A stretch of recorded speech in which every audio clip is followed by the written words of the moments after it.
수요기도회로 각 처소에서 함께해 주시는 모든 지체님들을 진심으로 환영합니다. 이 시간 우리의 마음속에 하나님께서 함께해 주시기를 소망합니다. 우리 찬양으로 함께하겠습니다.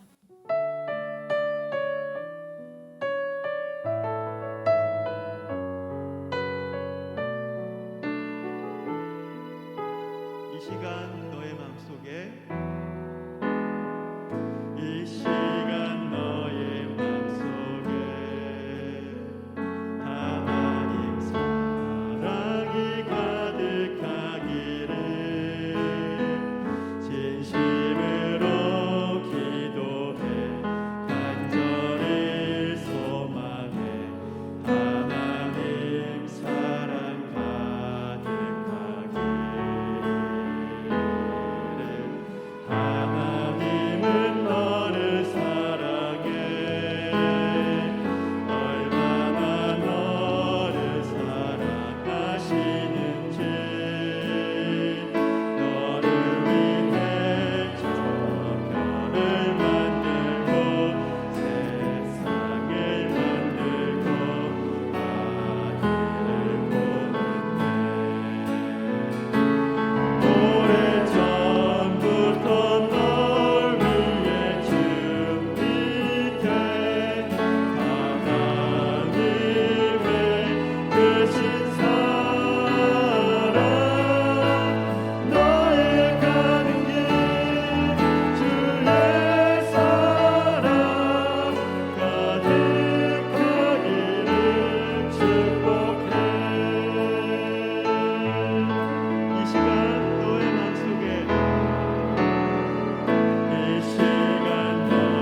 기도합니다.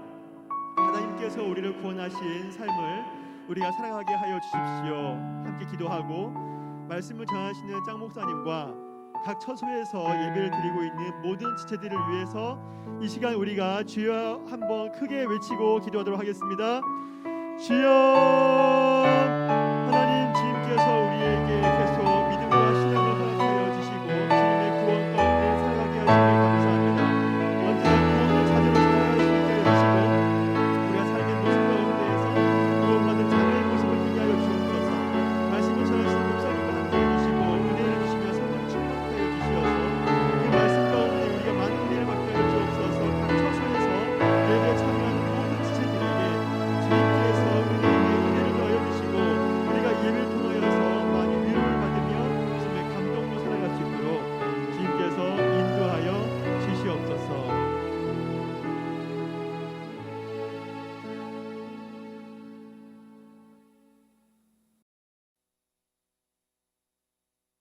하나님 아버지, 1월 20일 수요기도회에 또 이렇게 함께 우리 지체들과 함께 시작하게 하심을 감사합니다. 하나님, 오늘 영상으로 드리는 이 예배지만 이 예배를 통해서 말씀의 은혜를 깨닫게 하시고 특별히 성령님께서 지혜로움을 주심으로 피차간에 은혜가 되는 시간이 되도록 도와주시고 인도하여 주옵소서. 특별히 여러 가지 재정적으로 어려운 분들을 붙들어 주시고 또 건강도 지켜주시고 또 1월 달이 이제 지나가고 있는데 우리가 다시 한번 우리 마음을 잘 세워서 또 올 한 해를 잘 보낼 수 있는 그런 은혜도 베풀어 주옵소서. 예수님의 이름으로 기도드리옵나이다.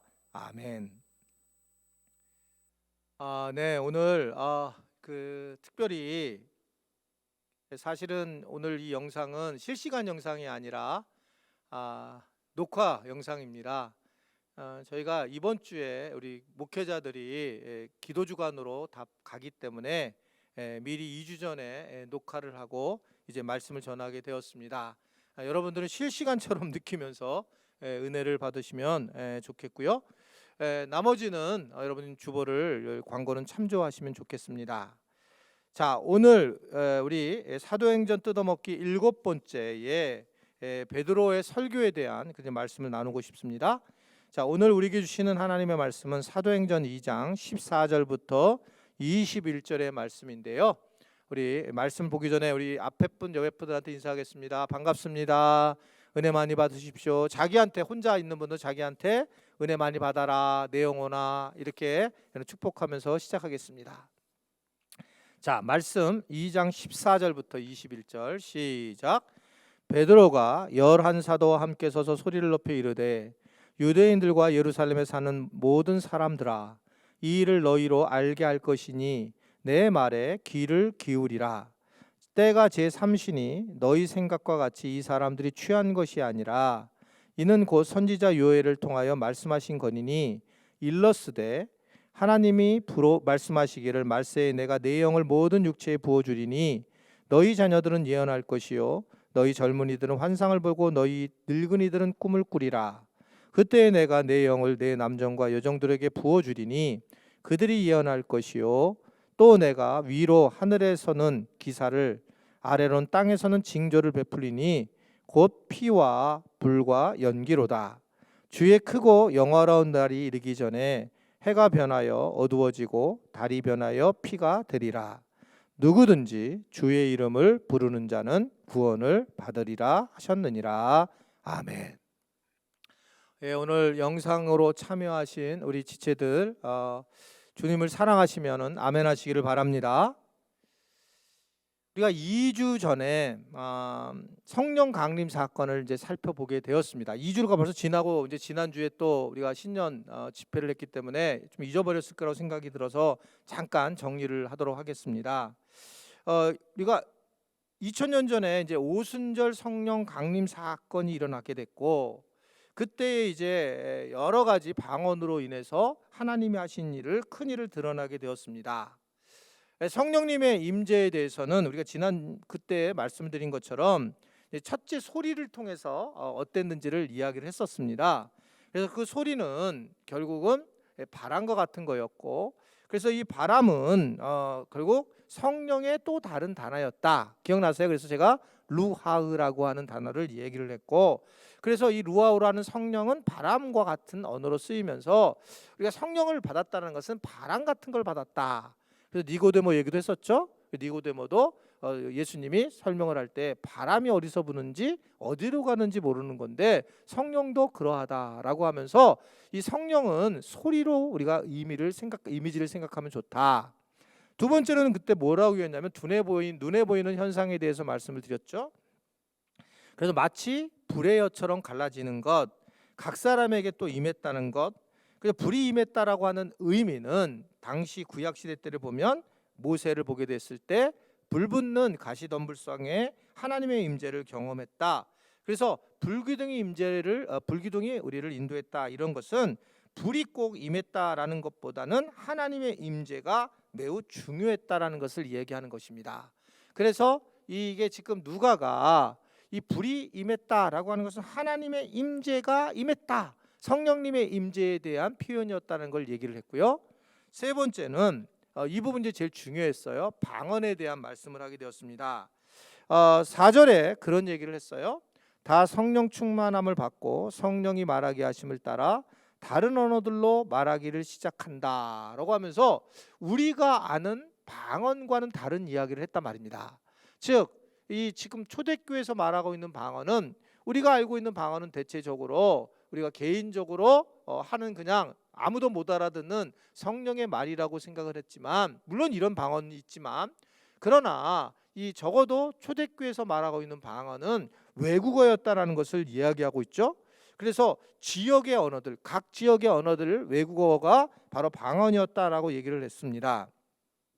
그래서 이 120명이 모여가지고 처음에는 기도를 했든지 뭐를 했든지 잘 모르는데 어떤 성령의 임재의 모양과 소리와 이런 거를 듣고 방언하는 것들이 경험을 하면서 이들이 오순절날 많은 사람들이 모인 곳에 가서 이제 복음을 전하고 각 나라어로 전하게 됐었을 때에 각 나라 사람들이 놀랬단 말입니다. 왜냐하면 자기 나라 언어를 가지고, 그리고 이들은 전혀 배우지 못한 사람들이었는데 그 전하는 모습을 보고 굉장히 놀라게 되었다. 근데 이들이 한 말은 뭐냐면, 그런데 이들은 이렇게 얘기를 했어요. 어떤 이들이 이야기하기를 이들은 세술에 취했구나라고 조롱을 하더라 말입니다. 여러분, 세술은 뭐냐면 발효되지 않은 술이거든요. 그러니까 이 얘기는 이제 굉장한 일이 일어났지만 너무나 또 거기 부정적인 사람들이 항상 있잖아요. 그래서 부정적인 반응들이 있었고 조롱들이 있었다라고 하는 것이 오늘 본문의 내용의 말씀입니다. 자, 이러한 부정적인 조롱, 부정에 대한 생각들 사이에서 마침내 베드로가 일어나서 설교를 하기 시작을 해요.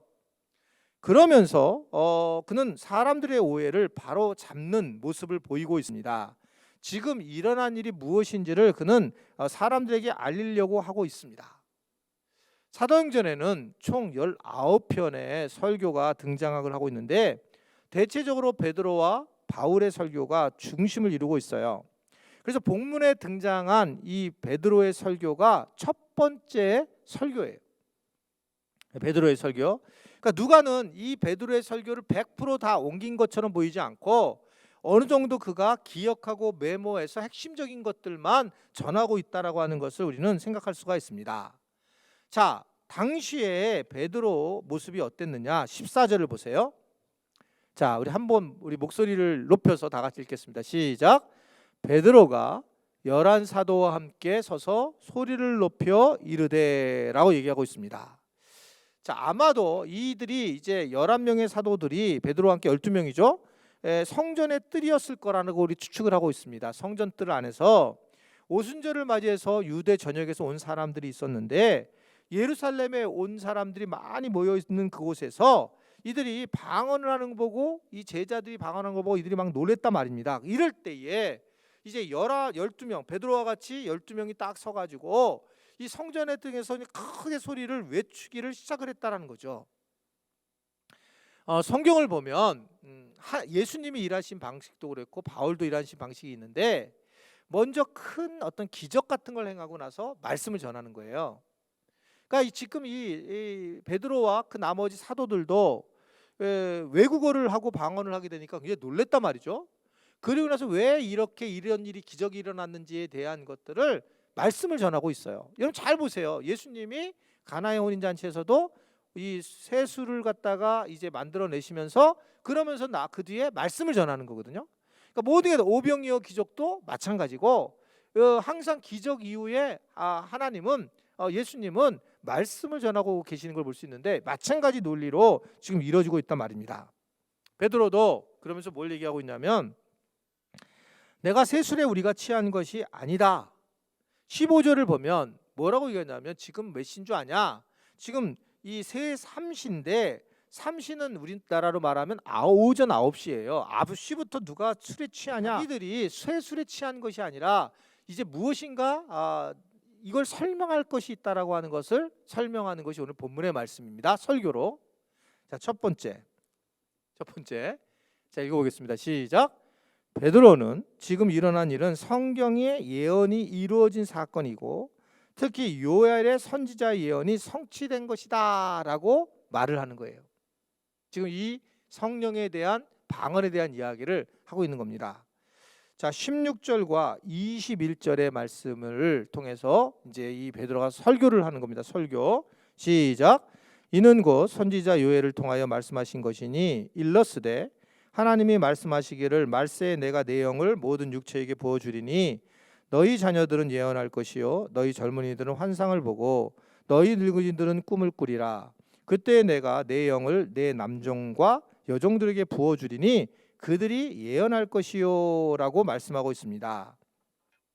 이것은 요엘서를 따온 베드로의 이야기인데 요엘서의 이야기는 뭡니까? 여기를 보면 말세에 하나님의 영이 모두에게 임할 것이다 라고 하는 것을 얘기를 하고 있습니다. 구약은 지지난주에 말씀을 드린 것처럼 특정한 자들에게 성령이 임했어요. 왕이나 제사장, 선지자들에게 임했어요. 그래서 특별히 구별된 자들에게만 이 성령님 임했는데 그리고 이 구약에서의 성령의 임재는 간헐적이었다라고 말씀을 드렸습니다. 부분적이었다. 그래서 떠나시도 하시고 있기도 하신 것이 성령님이셨다 말입니다. 그런데 오늘 17절의 말씀을 보면 말세가 되면 내가 내 영을 모든 육체에게 부어주리니 라고 말씀하고 있어요. 자, 이건 뭐냐면 모든 자들이 다 성도라는 것을 의미를 하고 있고 모든 성도들에게 결국 성령님께서 임재하신다라고 하는 굉장히 엄청난 이야기를 당시에 들으면 놀라운 이야기를 하고 있는 거예요.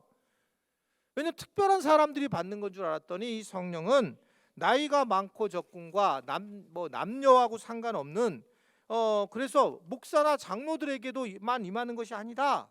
성령님은 신실한 사람들에게만 임하는 게 아니고 열정이 넘치는 청년들이라든지 성인들에게 임하는 것이 아니라 어린이도 상관없고 젊은이도 상관없고 늙은이도 상관이 없다. 즉 노인들도 상관이 없다라고 얘기하고 모든 차별 같은 남종 여종 이렇게 구별이 없다라는 것을 이야기하고 있어요.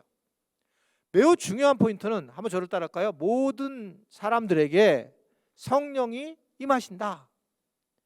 이 사건이 엄청난 사건이었었어요. 이 당시에 이 사실을 아는 게 중요하단 말입니다. 즉 오순절 성림 사건은 각 사람에게 임했다라고 하는 사실이에요. 누구에게나 임했다라는 겁니다. 자, 우리가 한국교회에서 이 방언을 성령님이 임한 증거라고 말씀하시는 분들도 많이 있습니다. 또 방언에 대해서 방언을 받지 못하면 성령 세례를 받지 못했다라고 해서 물 세례와 성령 세례를 구분해서 성령 세례를 받아야지만 특별한 은총을 받는다라고 말하기도 합니다. 자, 이게 맞는 얘기도 있어요. 아닐 수도 있지만 맞는 얘기일 수도 있어요. 그런데 그게 중요한 게 아니라 성령 세례는 무조건 모든 사람이 받았다라고 하는 겁니다. 성령님의 임재라는 자체가 성령 세례라고 하는 것을 얘기를 하고 있고 오순절 이 사건은 성령님께서 이 특별한 사람들에게 임한 게 아니라 좀 부족한 120명 전체에게 다 임했다. 지금 말씀을 듣고 있는 누구에게나 임한다.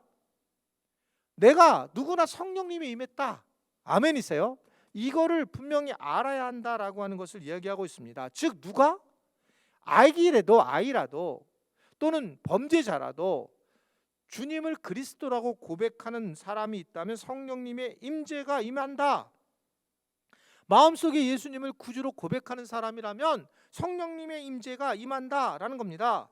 마지막까지 내가 평생 동안 이기적인 삶을 살다가 그러나 진짜 예수님을 구주로 영접하면 그 사람이 죽기 전에 그 기억나시죠? 예수님 옆에 있었던 그 강도, 그 사람에게도 성령이 임재가 임해서 깨닫게 하시고 마지막 낙원에 임하는 축복을 누리게 된다라고 하는 것을 이야기하고 있습니다. 즉 결론은 매우 중요한 거 하나는 오순절 성령 이후 사건의 이유는 모든 사람, 모든 성도들에게 성령이 임한다. 자, 이게 이제 첫 번째 중요한 부분이에요.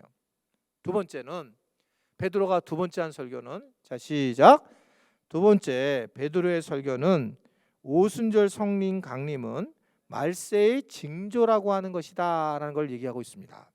17절 하나님이 말씀하시기를 말세에 내가 내 영을 모든 육체에 부어주겠다라고 말씀하고 있어요.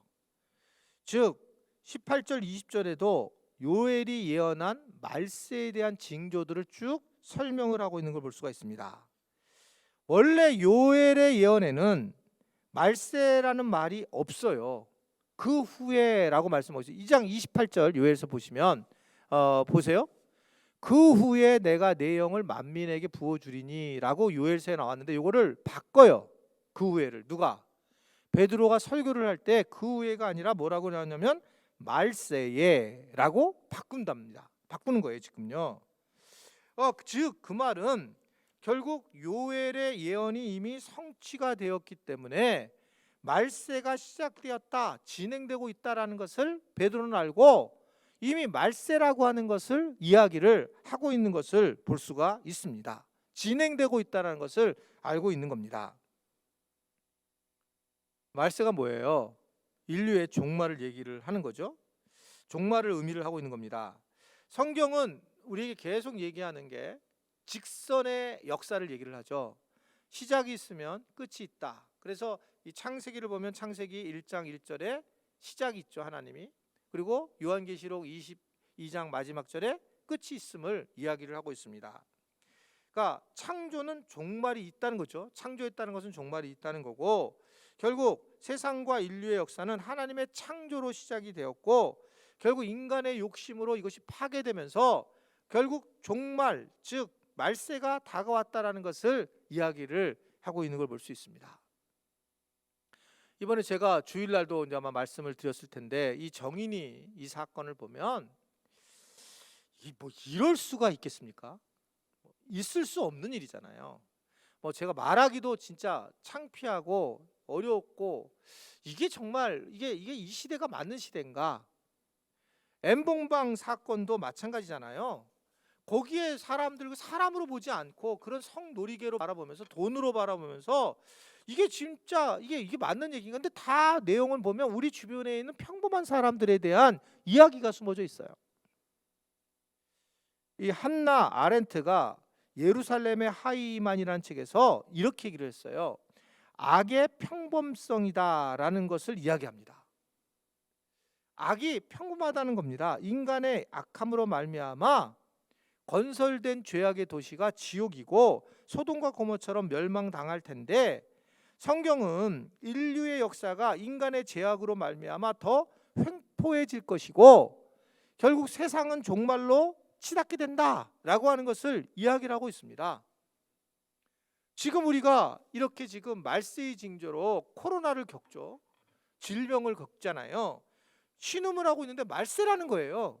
말세. 그러니까 성경은 말세를 어디를 얘기하냐면 예수님이 오셨던 처음 오셨던 초림과 또 예수님이 이제 오실 재림 사이를 말세라고 얘기를 합니다. 베드로는 그 기간에 일어난 사건을 얘기하면서 말세의 징조에 대한 설교를 하고 있어요. 설교로. 자, 19절에 뭐라고 얘기합니까? 19절 말씀 시작. 또 내가 위로 하늘에서는 기사를 아래에서는 땅에서는 징조를 베풀리니 곧 피와 불과 연기로다라고 얘기를 하고 있습니다. 예수님의 사건 사역 중에 나타난 치유와 이적 사건을 의미를 얘기를 하고 있는 겁니다. 그러니까 엄청난 징조가 일어나게 될 거라고 하는 것이고요.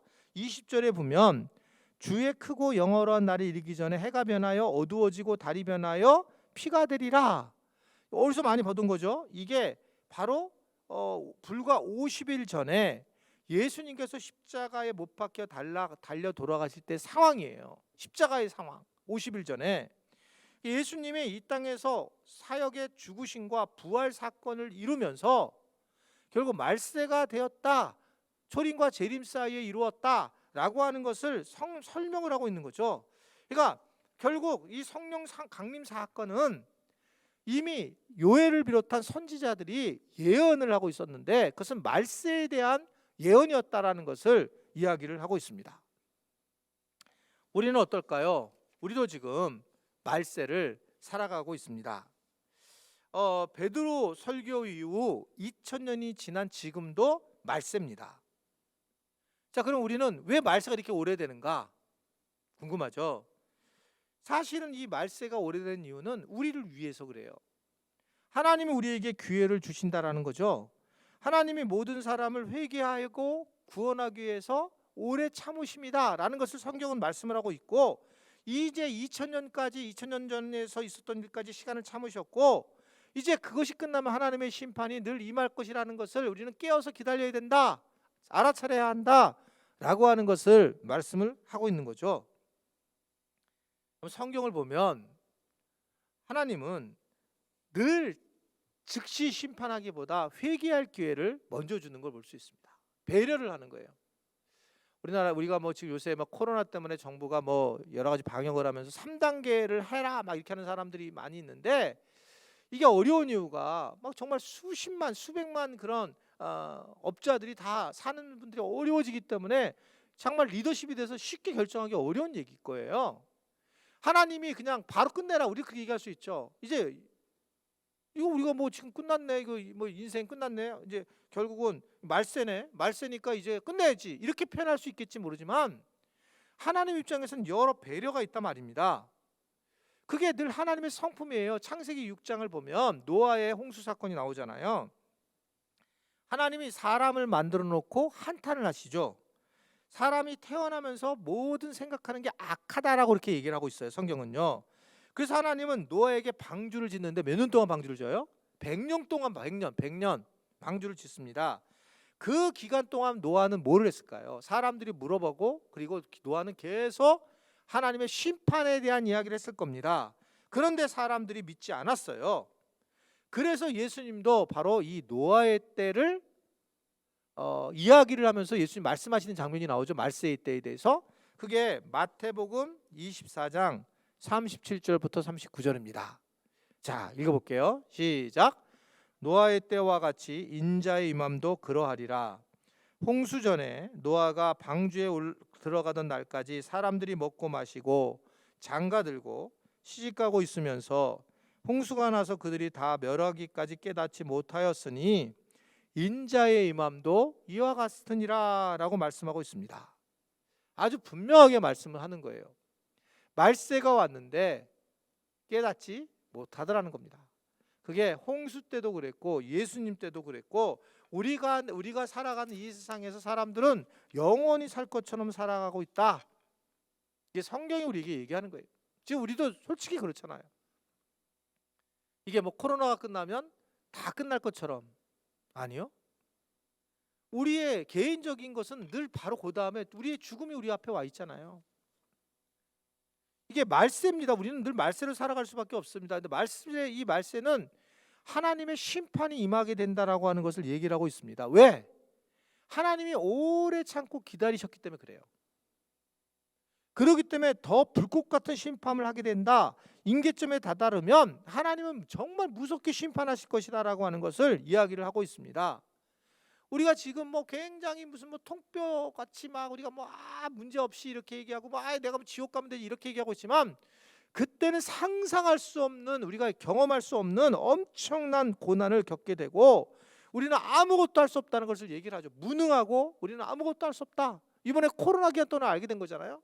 아무것도 할 수 없어. 인간이 아무리 AI 지능 이렇게 나오더라도 바이러스 하나에 다 그냥 넘어가는 거예요, 다요.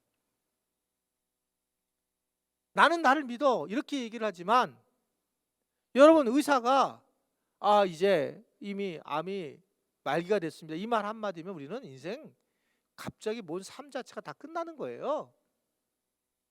이게 하나님의 긍휼 없이는 살아갈 수 없는 그런 사람들이란 말이죠. 이거를 이해해야 된다 말입니다. 그러니까 베드로는 이 설교를 하는 거예요. 지금 니네가 지금 성령의 임재는 단순히 우리한테는 굉장한 많은 엄청난 변화를 주지만 많은 사람들 앞에는 이렇게 말세가 임했다라고 하는 그런 이야기를 하고 있는 거다. 말세가 다가왔다. 그래서 베드로가 계속 선포한 게는 뭐냐, 우리에게 소망이 뭘까 그렇다면 그게 21절이거든요 21절 말씀인데요. 자, 이것도 한번 다 같이 읽어볼까요? 시작. 누구든지 주의 이름을 부르는 자는 구원을 받으리라 하였느니라 라는 겁니다. 여러분, 예수님이 베드로가 누구든지 주의 이름을 부르는 자는 구원을 얻으리라, 이 말은 뭔 의미가 있어요? 먼저 선제되는 게 있죠. 구원은 얻지 못하게 되는데 왜 구원을 받게 되느냐? 구원이라고 하는 것은 결국 절망하는 상태에 있을 때의 전제가 된다라는 겁니다. 그래야지 구원이, 내가 지금 절망 상태에 있으니까 구원이 되는 거지, 편하면 누가 구원을 받았겠어요? 소망이 없는 상황이고 이런 사람들에게 구원의 빛이 임한다는 거죠. 코로나가 굉장히 큰 우리에게 의미를 준 게 하나 그거라고 그랬잖아요. 아무런 방법이 없는데 이 구원은 뭐냐면, 코로나로 인한 우리가 구원은 백신을 개발해서 백신을 맞는 거잖아요. 예수님과 영적인 그런 범죄도 마찬가지입니다. 이 영적인 범죄를 해결할 수 있는 게 뭘까? 보이지 않는데, 지금 코로나가, 이 바이러스가 우리의 죄도 보이지 않는데 이걸 해결할 수 있는 방법이 뭐냐? 영적으로 우리가 죄에 대해서 해결할 수 있는 백신은 예수님이시다라는 것을 이야기하고 있단 말입니다. 야, 그럼 대단히 엄청난 소식이네. 그래요. 그래서 그게 기쁜 소식이고 구원의 소식입니다. 인류에게 복음이죠. 백신이 인류에게 복음인 것처럼 예수님이 인류의 복음이다 라고 하는 것을 얘기하고 있단 말입니다. 우리는 잘못 그냥 살다가 우리는 죽을 수 있었는데 우리에게 백신이 임한 것처럼 진정한 복음이 임하게 되어서 우리를 살리실 거다라는 것을 이야기하고 있고, 이것은 일시적인 것이 아니고 백신 정도가 아니라 이 땅에서나 죽음에서도, 죽고 난 이후에서도 영원한 생명을 주는 엄청난 사건이라고 하는 것을 우리에게 말씀을 하고 있습니다. 복음은 주의 이름을 부르는 자들이 구원을 받는 것이다 라고 이야기를 하고 있어요. 예수 그리스도를 부르고 있는 자들이 구원을 받는 것이고, 성령의 임재도 결국은 말세라고 하는 것을 통해서, 이 말세는 우리에게 뭘 주고 있냐면 주님을 부르는 자들로, 우리가 구원을 받는 자들로 세워져야 된다라는 것을 이야기를 하고 있습니다. 우리는 무능력하고 무기력하고 우리는 죄된 존재일 수밖에 없습니다. 이러한 상황에서 성령의 임재의 사건은 베드로에게는 성령의 단지 임재로만 느껴지지 않고, 결국 이것은 이 땅에서 결국 멸망이 올 거라고 하는 말세라고 하는 부분을 우리에게 말씀을 하고 있고, 그러나 말세라고 하는 부분을 왜 주셨냐면 우리에게 영원한 생명이신 예수 그리스도 복음에 대한 것을 믿어야 한다, 예수 이름을 부르고 살아가야 된다라고 하는 것을 오늘 우리에게 전해주고 있습니다. 오늘 영상을 보고 계시는 분들 중에 혹시 복음을 만나지 못하신 분들, 예수님을 정말 모르시는 분들은 이게 지금 쉬운 일이 아니에요. 언제 말세가 올지 모른다는 걸 분명하게 얘기를 하고 있습니다. 나중에 내가 믿어야 되겠다, 그런 게 아니라 예수 그리스도를 믿음으로 구원을 꼭 얻어야 합니다. 예수님을 믿고 구원을 받는 것이 오늘 바울이, 이 베드로가 우리에게 전해주는 중요한 메시지인 것을 볼 수가 있습니다. 겸손해야 돼요. 나는 잘못하면 끝날 수 있구나라는 겸손함을 가지고, 두려움을 가지고 예수의 이름을 부르면서 여러분들이 구원을 기뻐하며, 그리고 구원이 임하는 것을 경험하는 우리 모든 지체들과, 특별히 오늘 영상을 보는 그럼 우리 모든 영상을 보는 예배자들이 되기를 주님의 이름으로 축원해 드립니다. 기도하겠습니다. 하나님 아버지, 오늘 영상을 통해서 또 다시 한번 우리가